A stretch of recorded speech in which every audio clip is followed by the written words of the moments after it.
Hello, I was going to show how I adjust the valve tappets on my 1975 Ironhead Sportster. This is done with the engine cold.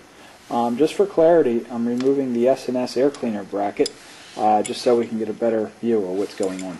First thing we do is jack the back of the bike up so we can rotate the rear wheel. Next thing you want to do is remove the spark plugs to make the engine easier to turn.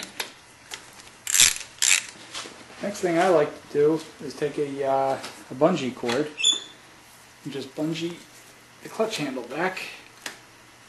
Then what I do is rotate the rear wheel by pulling it through the gears. I go right into second, give it a turn, third, fourth, and I remove the bungee. Okay, then I lower the rod cover spring retainer. I usually pry here with a screwdriver and remove the keeper. Then I push the rod covers up to collapse them.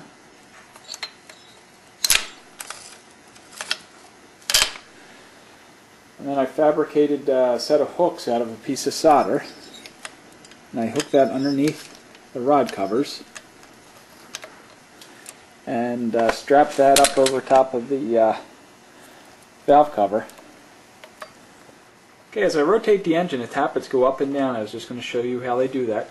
Right now the exhaust tappet for the front cylinder is opening. Now the intake for the front cylinder is opening. And after that, usually the exhaust for the rear cylinder opens.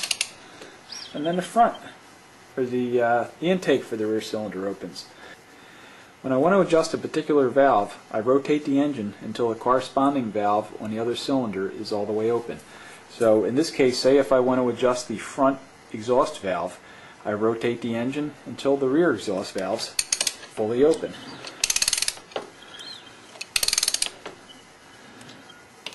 Okay, the rear exhaust valve is opening. It's fully open. So now I know that the front exhaust valve is loose. When I want to adjust the front intake valve, I rotate the engine until the rear intake valve is all the way open. When I want to adjust the rear intake valve, I rotate the engine so that the front intake valve is all the way open. And when I want to adjust the rear exhaust valve, I rotate the engine until the front exhaust valve is all the way open. This is the push rod, the adjuster screw, the lock nut, and this goes down into the tappet, which is in here.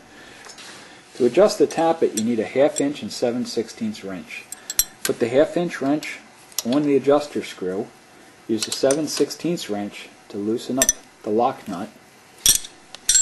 Turn the adjuster screw counterclockwise with your fingers until you can't adjust, or you can't rotate the push rod between your thumb and forefinger using a light grip.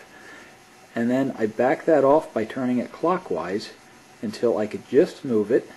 Now if I use the factory adjustment procedures, what I would do is continue backing this off until I can rotate it all the way around with no drag, and that would be right around there, and you get no up and down movement, and I would lock it down.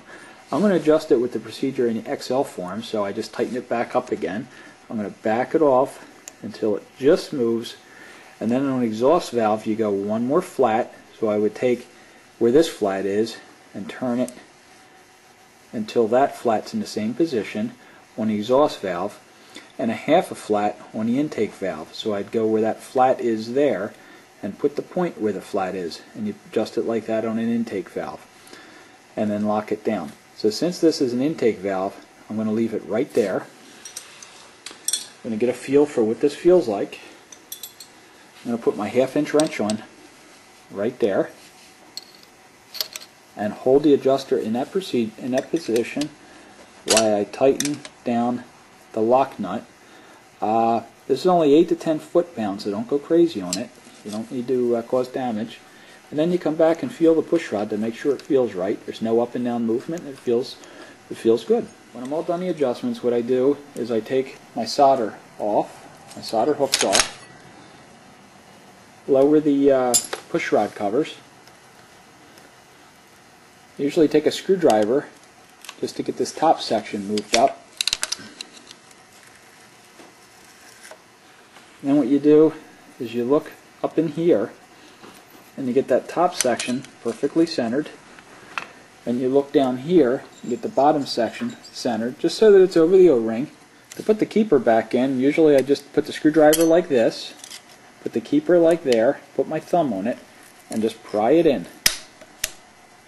Now you want to put the bike back in neutral, take it down off the jack, put the spark plugs in, and you're done. This concludes the video. Thank you.